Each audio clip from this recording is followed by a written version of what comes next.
Why do we love the stories where Jesus clashes with the Pharisees and the religious establishment of his day? Welcome to this morning's simple thought from the Word of God. And in Luke 13 there is such a story, and that kind of gives us a great answer. He was teaching in one of the synagogues on the Sabbath, and behold, there was a woman which had a spirit of infirmity 18 years and was bowed over, could in no wise lift up herself. She was bowed down. She was not able to lift herself. She was not able to walk like a human, erect, but she was constantly just looking down, and she was in a miserable state for 18 years. But notice this about her: she was nonetheless in the synagogue. She didn't make a request to Jesus for healing. She came there to hear the teaching only. Actually, she was just desirous of hearing from God. She was content and happy hearing from God. And you could say, in such a state, I would not show myself. In such a state, I would rather withdraw. In such a state, I would not go in the fellowship. I'm not doing well enough. Think about this woman when you are tempted with that thought to avoid the fellowship. Don't, because this woman was there and she was right to be there. She would just have been happy to hear Christ teach, and that would have been enough for her.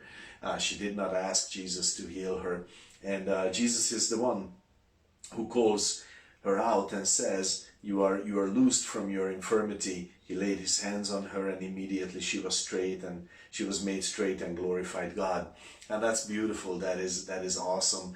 God goes beyond. Like, we hear the teaching, we come to the fellowship even when we feel unfit, and then God answers way beyond what we desire, and that's beautiful. But then, of course, the ruler of the synagogue answered with indignation. He became angry about it.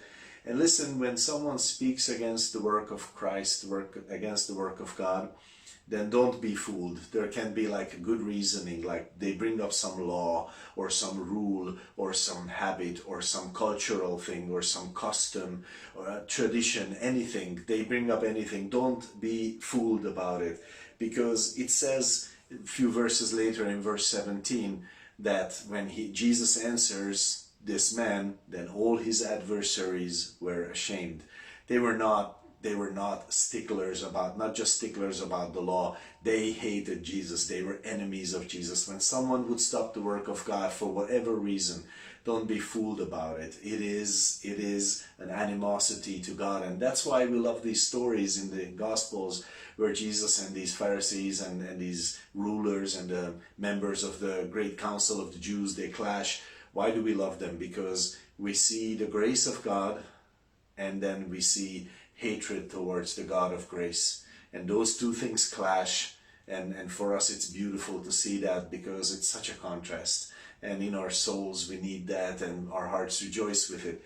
As it says here, this man says, do not come on the Sabbath day, do your healings on the 6 days, and it's work, and it was never meant that this, that there would be a limitation on God doing miracles on the Sabbath day. No, man had to cease from his work. This was obviously God's work. There was no reason for it not to happen.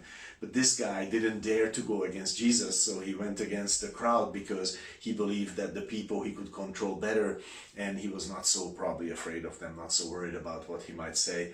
But Jesus answers, and he gives an amazing answer, and in his amazing answer, he basically does this like the ruler of the synagogue wanted to shame this woman and everyone else, and Jesus just turned that shaming back on him, and then everybody was rejoicing. Everybody was rejoicing, and that's the beauty of it, really. That when the grace of God clash with those who hate the God of grace, guess which one will win? And the answer is we will win, because all that legalism, all that would stop the work of God. It won't have the power to do so, but it will be the grace of God and the God of grace who will prevail. And that's our joy, and that's our expectation in our day as we go forward. God bless you with these thoughts. Hope to see you soon again.